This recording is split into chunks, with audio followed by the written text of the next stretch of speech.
I cannot end this message today without saying more about my own mother, Mother Margaret Aline Turner. She was an example of a godly mother.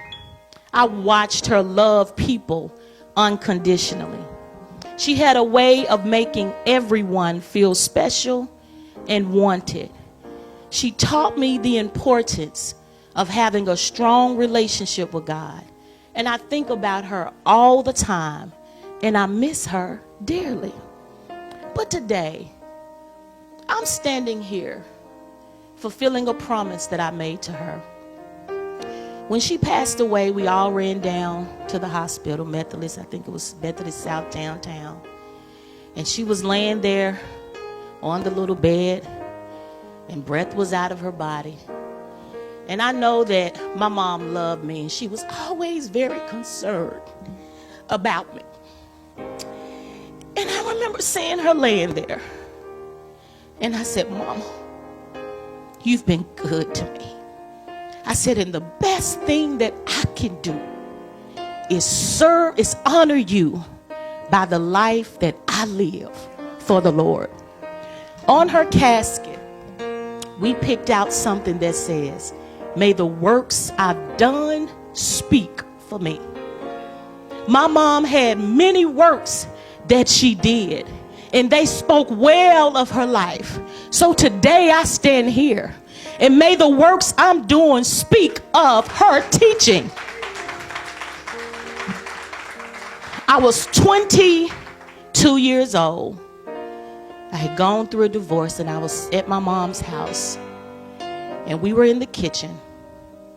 And she told me, she said, little bit, she said, God is going to use your life. She said, God is going to bless you, and he's going to use your life. And she said, you're going to be a pastor's wife one day. And she took out $100. And she said, and Mama is sowing this first seed into your ministry. She said, one day you're going to stand before God's people.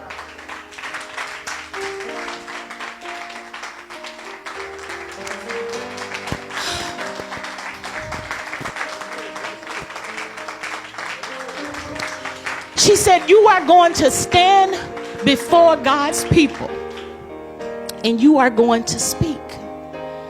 And I remember her, I was like 22. And about December the 5th, because when my mom was going through, my mom liked to talk, y'all. But all of a sudden, towards the end of her life, she got very quiet. She didn't talk much. And I remember I was headed out to do some Christmas shopping. And she called me back into her room, and she said, little bit, she said, looks like to me your life is going to take the same road as mine. She said, but I don't want you to make the same mistakes I made. She said, those things that you can't change, change them. She says, those things that you can't change, don't worry about them. She said, but I want you to be all that God has created you to be. She said, because I don't want you to get to the end of your life and realize that everything you thought you wanted, everything you thought you needed, you had it all along. So I stand here today fulfilling a prophecy and a promise that my godly mother made over me.